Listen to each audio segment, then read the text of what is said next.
hacemos la anamnesis. Si encontramos una lesión, preguntaremos desde cuándo ha notado que está esa lesión, o si no lo ha notado, le dirán, no sé, pues no me he dado cuenta. Si tiene alguna molestia, si le duele, si le pica. Esos síntomas son importantes, ¿no? El prurito es importante porque una cosa es que yo tenga, por ejemplo, varias lesiones en la piel y no tenga prurito, y una cosa es que tenga prurito. Hay que buscar cuál es la causa. Los cambios de la piel son dependientes de la edad. Descúbrate tu brazo.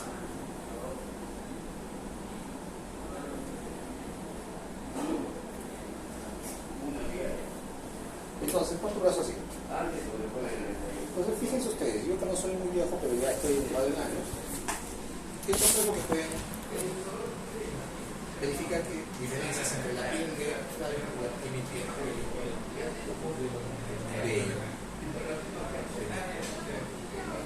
Un paciente más joven regularmente tiene, hablando de un varón, tiene que manejar se depila, pero un varón no se depila. Tiene más vello corporal que una persona adulta. Yo todavía tengo un poco marcado, pero por aquí ya no. Esto puede estar relacionado también con otras enfermedades. La diabetes, que produce neuropatía, puede producir pérdida del vello corporal en las piernas. La turgencia, doctor. ¿No? La turgencia es más o menos, ustedes saben que es más o menos la misma, ¿no? O sea, en este momento, a esta edad mía, probablemente no haya mucha diferencia. Pero en los 70 años para adelante sí va a haber una diferencia, ¿no? Cuando tú toques, te vas a dar cuenta que es distinto, ¿no? Ok, otra cosa más. ¿Qué más notas de distinto? Exacto, las manchas en la piel. Conforme uno avance en la edad, va teniendo más manchas, ¿no? Manchas de tipo, máculas, ¿no? Nebus, algunas manchas vasculares, algunas pápulas que están relacionadas, en mi caso, con la diabetes, son vasculares claramente, ¿no? ¿Cómo se llama esto? Cuando uno presiona y se va. Una rojita y luego... ¿Cómo se llama esa maniobra?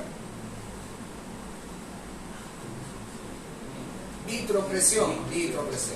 Si yo quiero saber si una mancha es relacionada con, es una mancha vascular o es una mancha pigmentaria, yo le hago vitropresión. Si desaparece, la noche, ¿eh? Entonces, si yo la presiono y desaparece, es probablemente vascular.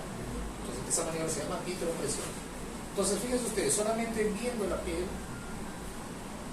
en hombres de distintas edades se van a dar cuenta que hay muchas diferencias. Entonces, si empezamos a examinar, examinar otras partes del cuerpo, seguramente hay otras diferencias. ¿Esa de la vitropresión no también sería intermitente? ¿Cuál? Como de plásticos, desaparece intermitente.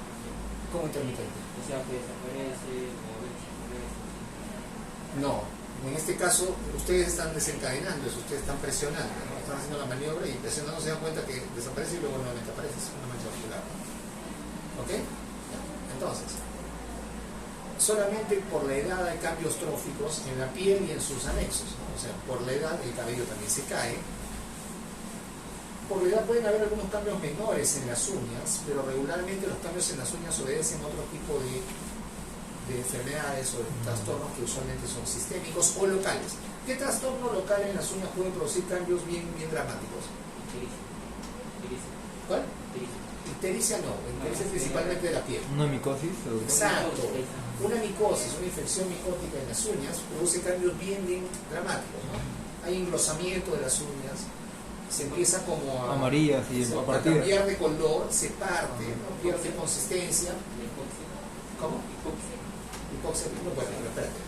Esos son cambios de coloración de las uñas, ¿no? Ya, pero eso es otra cosa, es hipoxia crónica. Eso no solamente cambia las uñas, cambian los dedos.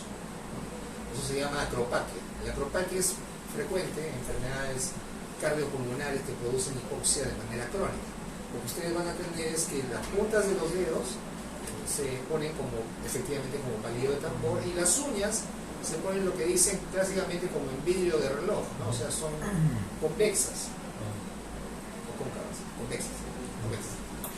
Siempre me equivoco, son convexas, ¿ok? Esas son las uñas en palillo de tambor. Vemos ahora, yo iba a asistir con cardiopatía. Creo que alguna vez vi a un paciente con cardiopatía congénita cuando estaba en la residencia, pero solamente en esos pacientes usualmente vemos. ¿Por qué? Porque ya tratamos a los pacientes. Por eso les digo, muchos signos y síntomas que están descritos en los libros ya no se ven. ¿Por qué? Porque ya no dejamos que el paciente evolucione a esos niveles en los cuales se ven esas cosas que son manifestaciones avanzadas de la enfermedad. Entonces, efectivamente, en la piel y los anexos se van a ver manifestaciones de enfermedades sistémicas. Ustedes primero inspeccionan, miran, describen lo que ven y luego van a simultáneamente hacer la palpación, ¿no? ¿Qué es lo que tienen o qué características son las que tienen que ver en la piel y los anexos? En la piel primero, el color. El color, bueno, no hay una descripción exacta para el color de la piel, pero decimos que el color normal, regular, ¿no? O sea, la pigmentación puede ser importante si es una pigmentación, por ejemplo, local o localizada. Nosotros sabemos en qué partes del cuerpo la piel está hiperpigmentada. ¿En dónde está la piel hiperpigmentada? En las regiones genitales. Genital. ¿Dónde más podría estar hiperpigmentada? Axilas. En las axilas, en los varones. Un poquito menos. Hay zonas en las cuales podría hiperpigmentarse de manera patológica, ocasionando, sobre todo relacionado con obesidad. En la región retrocervical también indica diabetes. Pero eso ya no es muy normal. Cuando se coloca, se pigmenta del color negruzco, eso se llama acantosis nírica. Acantosis nírica. ¿Okay? Entonces, eso está relacionado con un montón de patologías. Puede ocurrir solamente con obesidad, o sea, basta que una persona sea muy obesa y empieza a tener acantosis. Entonces ahí se pigmenta de color negruzco, en cervical, los pliegues en los codos, en realidad todas las zonas donde hay pliegues. Las zonas que naturalmente están pigmentadas se ponen más pigmentadas, se ponen negruzcas. Aquí detrás, en la fosa posterior de la rodilla, entonces aquí, perdón, la fosa poplitea. La fosa poplitea, en la fosa antecubital, en el cuello, todas esas zonas, en las axilas, se ponen negras, se pigmentan de color negro, se llama acantosis nírica. Está relacionado con un montón de patologías. Primero con obesidad, segundo con cualquier enfermedad que produzca una alteración del tejido celular subcutáneo y la piel, por ejemplo, enfermedades relacionadas con el aumento de corticoides, Cushing y todos sus derivados. La obesidad es lo más frecuente, ¿no? O sea, en pacientes diabéticos como esto podría haber, pero usualmente está relacionado con el aumento de peso, ¿no? De peso y celular subcutáneo. ¿Qué otras manifestaciones del cambio de color de la piel podemos tener que son importantes para nosotros? Cianosis. Cambio de la coloración del tipo cianótico, ¿no? Cianosis puede ser central y periférica. La que nos interesa es la cianosis central. ¿Dónde se ve cianosis central? Cuando falta saturación vertical. No, ¿en qué parte del cuerpo? No. En las mucosas. Cavidad oral, lengua. En la mano puede ser solamente por cambio de temperatura externa. Eso no es cianosis, eso es cambio de temperatura. Hay un fenómeno en el cual en las circulaciones terminales, sobre todo en las manos, se cambia de color. Se pone primero rojo, hay una fase hiperémica y luego hay una fase en la cual disminuye la circulación y se pone cianótica. Los dedos, los derechos unguiales, todo.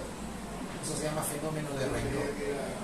Está relacionado con algunas enfermedades, con varias enfermedades reumatológicas. Puede ser por sí mismo una enfermedad o un síndrome de Raynaud, o puede ser secundario a una enfermedad reumatológica. Raynaud en pacientes con lupus eritematoso, Raynaud en pacientes con esclerosis sistémica progresiva, etc. Entonces, esto no es una muestra, no es un indicativo de cianosis o de hipoxia, o de hipoxemia, sino la cianosis central. La cianosis central que se ve en mucosas. ¿Dónde van a ver esto? Usualmente en enfermedades cardíacas, ¿no? En cardiopatías congénitas, donde hay un shunt, o sea, un paso de sangre de derecha a izquierda. ¿Por qué? Porque la concentración de oxígeno en el lado izquierdo, en el lado arterial, es mucho más alta. Es aproximadamente por encima del 90%. En cambio, la concentración o la saturación de oxígeno en la sangre venosa es mucho menor, es alrededor de cuánto. 40, 30. No. La saturación, pensé que siempre. La saturación venosa de oxígeno, ¿cuánto es aproximadamente? 90, No, eso es el gas arterial. 80. Están jugando, ¿sabes? 70, 75%. Entonces, hay una diferencia bien grande, ¿no? Entonces, esa sangre venosa por eso es más azul. Cuando han hecho anatomía, deben haberse dado cuenta, bueno, por ejemplo, el cadáver está muerto, ¿no? Pero cuando uno ve a un paciente y ve las venas, se da cuenta que la coloración es media azulada. Sí. ¿Por qué es eso? Justamente por el contenido de oxígeno es menor. Y si ustedes, no hay una arteria que sea superficial, pero si ustedes ven, por ejemplo, la mano que está intervascularizada, se dan cuenta que es más o menos rojito, ¿no? Sí. Al menos si no estoy anémico, ¿no? Entonces, eso ocurre porque las concentraciones de oxígeno son distintas. Y cuando hay un shunt de derecha a izquierda, ustedes se dan cuenta, se mezcla esta sangre que es venosa con esta sangre que es más rojita arterial, entonces obviamente tiende a estar más azulita. Eso ocurre en pacientes con cardiopatía congénita. Ocurre eso, el paciente tiene cianosis central, ¿por qué? Porque toda la sangre de su cuerpo está baja de oxígeno. Eso probablemente veremos si es que tenemos la suerte de ver a algún paciente con cardiopatía congénita. ¿Por qué? Porque aquí no vemos ese tipo de pacientes. Esos pacientes usualmente se hospitalizan en un hospital de pediatría que tiene acceso a cirugía cardiovascular. Eso no ocurre aquí. O sea, aquí no operamos a niños con cardiopatía congénita. Ahí es donde pueden regocijarse viendo un montón de cianóticos, ¿no? Pero difícilmente en un hospital de adultos que de niños no complicados vamos a ver ese tipo de manifestaciones. Entonces, el MEC dice que el 50% de los niños presentan esta ictericia. No estamos hablando de ictericia. No sé si me confundo. ¿Qué? No se le confunde. ¿Cómo? O sea, no se le confunde. ¿Confundo qué? ¿Ictericia con cianosis? No, o sea, ahora no cambia de pediatría. Dice que hasta dice que el 50% de los niños están con ictericia. Ah, pero eso es otra cosa, es ictericia fisiológica, recién nacido. Entonces pasaremos a la otra manifestación del color de la piel, que es la ictericia. La ictericia es la tonalidad amarillenta de la piel, que puede tener varios tipos de color. Clásicamente han descrito pues ictericia clínica, rubínica, vermínica. Es una clasificación basada probablemente en una observación, no probablemente, tiene una observación mucho más antigua.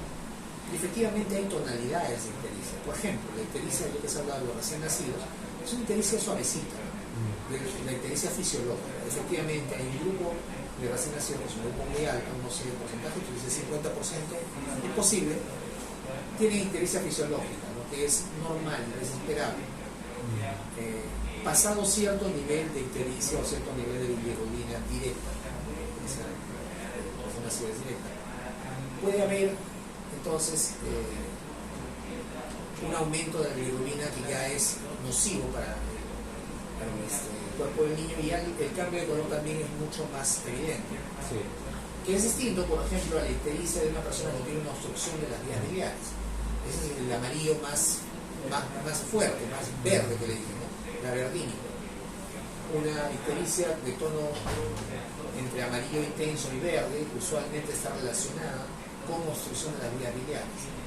Cualquier tipo de obstrucción intrínseca, una obstrucción por politiasis o por un tumor dentro de las vías biliares, o extrínseca, que habitualmente es un tumor del páncreas, que obstruye de manera extrínseca, o sea, por fuera de las vías biliares, y ocurre pues, que la ictericia, los pigmentos de la vesícula por las vías biliares, en vez de salir hacia el torrente o hacia el tubo digestivo, mezclarse con el contenido del intestino y realizar su función, como no pueden porque se ha obstruido, finalmente difunden hacia la sangre y eso produce todo el tinte de la piel. Luego es importante ver que la tonalidad o la intensidad del color de la piel sea la adecuada, porque de lo contrario, si tenemos un paciente pálido, nosotros podemos pensar primero en anemia. Cuando hablemos de anemia, vamos a ver que hay algunos signos, muchos signos en anemia, pero que básicamente el diagnóstico se hace mirando las mucosas. ¿Por qué? Por los colores distintos de la piel. O sea, nosotros todos somos más o menos mestizos, no hay mucha diferencia, pero si uno de nosotros fuera afroperuano, sería muy complicado ver la anemia en su piel. Entonces, lo más exacto para ver la anemia son las mucosas. Y es más, hay un signo que es completamente distintivo de la anemia, que es la palidez en el anillo externo de la conjuntiva. Luego vamos a revisarlo cuando veamos. Está ahí en el libro de examen clínico basal de leyes. Luego además en la piel tenemos que ver si hay lesiones. Bien, entonces cuando hay lesiones describiremos las lesiones. En cuanto a lesiones, hay lesiones primarias y lesiones secundarias. Las lesiones primarias son las que ustedes van a leer en el libro, mácula, placa, nódulo, tumor, ¿no? Vesícula y bula. Y hay más en realidad, o sea, si ustedes revisan los 3 libros en los capítulos, hay un montón de lesiones más. Las lesiones secundarias son aquellas que están sobre piel que ya tuvo una lesión. Si ustedes se equivocan en el concepto, por ejemplo, se puede equivocar entre pápula y placa, o entre mácula y mancha, o vesícula y bula, que son en realidad magnitudes distintas del mismo fenómeno. Lo que tienen que hacer es describir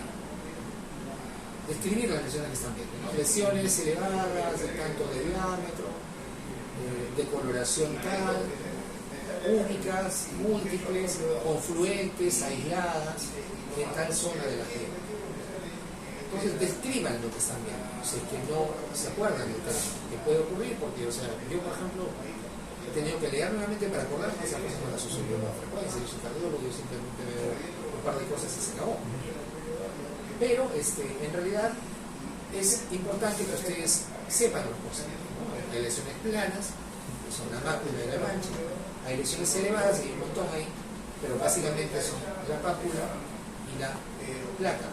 Y la diferencia está por el diámetro menos en los centímetros. Luego hay lesiones con líquido, que son la vesícula y la bula, o apoyo. Y hay otras lesiones más, ¿no? El nódulo, el tumor, todas estas cosas son cuando la lesión abarca no solamente la epidermis, sino abarca las capas inferiores de la piel. ¿Cómo nos damos cuenta? Pues porque es una lesión que no se mueve, es dura, tiene otras características. Entonces, si ustedes ven una lesión, describan, ¿no? Si no se acuerdan bien de la terminología que usan. En cuanto a las lesiones de tipo maculares y pápulas en general, sospechosas o no de melanoma, existe una nemotecnia que ustedes deben conocer, porque eso siempre se ha difundido no solamente en el ámbito médico, sino en el ámbito general, relacionado con el ABCDE para detectar lesiones o nebus o probables nebus que puedan ser malignos. Aquí el objetivo de esta nemotecnia es porque ustedes tienen que evaluar las características de las lesiones pensando en que pudieran ser lesiones premalignas, básicamente de melanoma. ¿Por qué? Porque el melanoma maligno es una neoplasia que lamentablemente tiene un nivel de diseminación rápido. Entonces cuando se detecta tempranamente tiene una tasa de curación muy importante, pero cuando ya se detecta con metástasis, lamentablemente ya la expectativa de vida cae dramáticamente. Entonces, además del melanoma maligno, hay otros tipos de cáncer de piel que son mucho más frecuentes, ¿no? Carcinoma vasocelular, celular. Cuando ustedes estudien ese tipo de lesiones se van a dar cuenta que tienen una localización preferente en la cara, en el cuero cabelludo. En este momento, más que saber a qué corresponde la lesión que ustedes están viendo, tienen que aprender a mirar, a inspeccionar, a detectar y a describir. Luego, la segunda fase de la historia clínica es compilar, como ya les dije, compilar toda esa información y luego integrarlo, ¿no? ¿Con qué? Con el conocimiento que ustedes tienen. Todavía no tienen ese conocimiento, lo van a ir ganando en el curso de la carrera. En este momento lo más importante es aprender a examinar, mirar. En la piel es mirar y palpar. Si no miran bien, tienen que usar una linterna. Afortunadamente todos tienen teléfono, así que ya no necesitan llevar una linterna, yo sí llevaba mi linterna. No era grande, ¿no? Linterna en mano, pero ustedes tienen su teléfono, o sea que no ven bien para examinar con la linterna. Para mirar sobre todo el color, las manchas. La luz artificial puede cambiar la percepción del color que tienen de la lesión.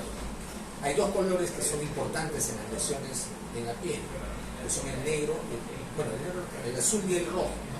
El azul y el rojo en lesiones tipo negro son muy importantes porque usualmente son predictivos de malignidad. Azul es bien raro, ¿no? Yo siempre paro mirándolo porque tengo ustedes en el cuento de grandes, ¿no? Cuando cambia, el ABCD dice pues asimetría, bordes, color, diámetro, más de 0.6. ¿Más de cuánto? 6 milímetros. y la X de evolución o la extensión o cómo va creciendo.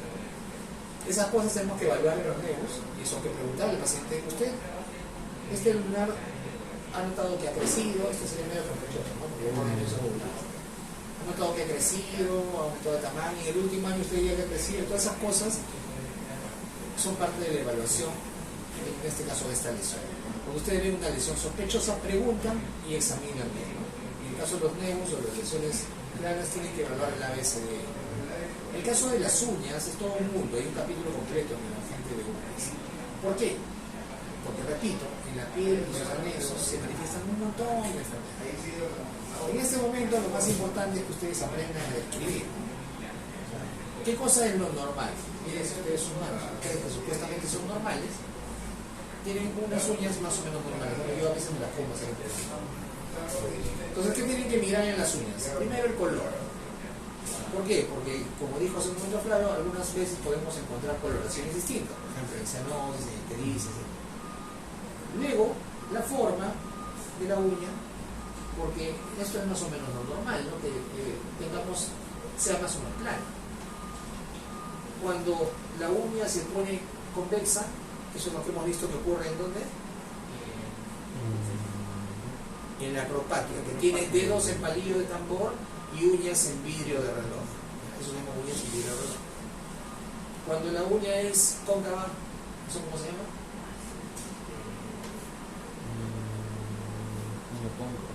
Eso deben haberle dicho y le he puesto una foto en la clase. Se llama coiloniquia. Coiloniquia. ¿Ya? Entonces, eso se ve en las enfermedades renales, insuficiencia renal. Los niños recién nacidos, los neonatos, tienen coiloniquia fisiológica, o sea, su uña es media así, media cóncava. Eso está bien, es que eso no hay forma de que yo les diga y que ustedes se lo acuerden, sino viendo una foto. Las fotos están muy bien en el agente. En este capítulo, el de piel y uñas son uno por cada uno. Vean las fotos. Vean, en el BASE hay 3 o 4 tablas donde ustedes ven la foto de la lesión, ven la descripción y al final ven en qué enfermedades se encuentran. Entonces, repasen esas cosas porque la única manera que ustedes se acuerden es mirando. Y mirando probablemente no va a ser un paciente porque no tenemos pacientes que tengan tanta variedad de manifestaciones como se ven en los libros de biología porque ya no las vemos. No las vemos porque no llegan. Yo les cuento una anécdota. Cuando yo estaba trabajando en el Ministerio de Salud, pero en un hospital fuera de Lima, estaba trabajando en Chile, he trabajado 2 años antes de entrar a la residencia, como médico general. Llegó un paciente con una lesión en la piel. Una lesión que yo no había visto antes, digamos, regularmente. Pero sin embargo yo me acordaba haber visto un libro por ahí, de los que leía cuando estudiaba con ustedes semiología, medicina y tal. Y resulta que miré bien y me acordé y me traté de acordar en ese momento que año era 2000 y algo. Había internet, pero no era tan disponible como ahora. Sin embargo me pareció que podía estar relacionada con carbón. Con carbón. ¿Han escuchado hablar de carbón? Una enfermedad infecciosa. Carbunco. ¿No he escuchado hablar de la enfermedad de carbón? Sí he escuchado carbunco, pero no recuerdo qué. Carbunco es una enfermedad infectocontagiosa producida o transmitida por la piel, por los líquidos vitales y por las vísceras de animales infectados. Y entonces yo la puse como descartada y me fui a mi casa, ¿no? Ese día, ahí sí a buscar la lesión. Y efectivamente era carbunco. El diagnóstico se hace por microbiología, se hace un raspado de la lesión y se mira al microscopio para identificar el fenómeno. Y entonces, efectivamente era carbunco. Ese señor era un agricultor de las zonas altas de Chilca, que había estado en contacto con que sacrificaba animales. Entonces la sangre y todo estaba infectada y después de él empezaron a venir un montón de gente con la misma lesión. Pero yo descubrí un brote de carbunco. Luego vino la guisa y todo. Después se ocuparon ellos. No me dieron nunca el crédito, pero yo fui el que diagnostiqué el primer caso. ¿Por qué? Porque me acordé de la lesión. En la piel uno se entrena mirando, tienen que mirar. Si no logran tener un paciente porque de repente no lo van a ver, miren las fotos del video. miren las fotos, revísenlas, acuérdense. Ese, por ejemplo, ese es el diagnóstico de patrón. Ustedes miran o ven algo y se acuerdan y lo tienen ahí almacenado, y cuando lo vuelven a mirar, ya, esto parece que es esto. En dermatología, ese es el 90% de veces ese es el diagnóstico, solamente con diagnóstico de patrón. ¿Se acuerdan que hablamos, no? Diagnóstico de patrón y diagnóstico probabilístico. Les mostré yo en mi tablet la presentación, que vamos a terminar hoy. Entonces, lo que miran, descríbanlo, y cuando son así cosas particulares, grábenselo en su mente, revisen las tablas que están en los libros. En cuanto a rápidamente a las uñas, ya habíamos dicho pigmentación, simetría, forma, líneas o bandas, dureza. Si se desprende la uña, está muy mal, ¿no? Pero casi siempre vamos a encontrar manifestaciones en la piel y anexo que responden a enfermedades sistémicas, salvo algunas cosas muy, muy puntuales que son pues, típicamente locales, como la micosis, y eso es, digamos, indudable cuando uno mira las manifestaciones clínicas de micosis. En cuanto a la palpación, tienen que palpar idealmente toda la piel, ¿no? Eso es complicado a veces en una sala de hospitalización múltiple, donde hay mucha gente entrando y saliendo, pero por ejemplo en una consulta sí debería hacerse. El paciente se pone la bata, se sienta. Si sobre todo estamos evaluando y vemos que hay lesiones de la piel, tenemos que evaluar toda la piel. No se olviden que hay que tener las medidas de bioseguridad, lavarse las manos antes, inmediatamente después de examinar al paciente, porque algunas lesiones podrían ser de enfermedades contagiosas, sobre todo acarosis. Además, ustedes deberían aprender a conocer la acarosis y bien la miren, para que no la estén jugueteando, porque después en su caso ustedes van a estar. ¿Nunca les ha dado acarosis? Sangma. Por suerte. A mí se me dio una vez, por examinar a un paciente. Entonces, tienen que aprender a reconocer esas lesiones. Esas lesiones son usualmente placas, ¿no? Y son escoriaciones en la piel, porque el paciente se rasca, le da mucha escozor, por eso se llamaba rasca-rasca. ¿Dónde la van a ver? Aquí, en el dorso del antebrazo, en las piernas, en los pliegues, en el pliegue interglúteo, en la ingle, en el tórax. Todas esas zonas son la distribución habitual de las lesiones de acarosis. Es un ácaro externo, produce surcos en la piel. Si ustedes ven la microscopía de las lesiones de la acarosis, es terrible, ¿no? O sea, excava en la piel. Vive ahí. Vive dentro de la piel. Por eso que cuando ustedes lo tocan, hasta su piel y ya están fritos, ¿no? Entonces, esas lesiones deben aprender a reconocerlas mirándolas nada más. Si tienen duda de una lesión, en tocarla no la toquen, simplemente mírenla o tóquenla con guante y después lo desechan, lo cual va a cambiar las cosas, ¿no? La palpación es distinta con el guante. En la mayor medida que ustedes puedan, deberían palpar, pero si no se puede porque dudan de que sea de un problema infeccioso, utilicen un guante. Ya no se ven lesiones de lepra, por ejemplo, ¿no? De enfermedad de Hansen, también otra vez causada por un bacilo familiar del bacilo de Koch, un micobacterio, que producía lesiones en la piel, en la cara sobre todo, ¿no? Lesiones deformantes, mutilantes, ¿no? Son comunes las descripciones de la literatura antigua, que se le caía la nariz y todo, ¿no? Pero ya no se ve, pues, porque el bacilo de Hansen ha sido ya prácticamente exterminado en todo el mundo. Por ahí solamente en algunas lesiones, en algunas poblaciones que son poblaciones gregarias, que viven todos juntos, de vez en cuando aparece, es bien raro. No es tan frecuente como si lo es la tuberculosis, que tiene otro tipo de mecanismo de transmisión. Y entonces ya no van a ver, yo ya no he visto solamente en fotos. Pero es necesario saber que existen también ese tipo de lesiones, que son en la cara sobre todo. Algunas en las manos, pero sobre todo las lesiones de lepra son en la cara y son mutilantes. Muy bien, entonces, ¿qué van a hacer ahora? Ahora van a ir a examinar la piel de sus pacientes. ¿Quién no tiene paciente? Se te fue a ti, ¿no? Sí, pero yo conseguí otro paciente, pero no. Ya, ok. Entonces te vas a ir a examinar la piel. ¿Qué vamos a hacer? Vamos a examinar primero. No vamos a hacer que el paciente se desvista porque es un poco complicado, pero sí en la piel visible, ¿no? O sea, cara, cuello, brazos, extremidades. Si es varón pueden hacer que se descubra el tórax para que muestre tórax y abdomen, ¿no? Y de repente las piernas. Vean las lesiones que encuentran, describan primero cómo ven la piel, si la piel se ve de color regular, si se ve pálida, si se ve etérica, tono amarillo, tono azul, si se nota brillante. La piel debe ser más, debe tener un brillo muy leve, ¿no? ¿En qué patología se encuentra la piel bien brillante, bien tersa y delgada? ¿Ah? No, al contrario. Si está deshidratado no tiene humedad, la reseca. Tersa y delgada. Bien tersa, brillante, delgada.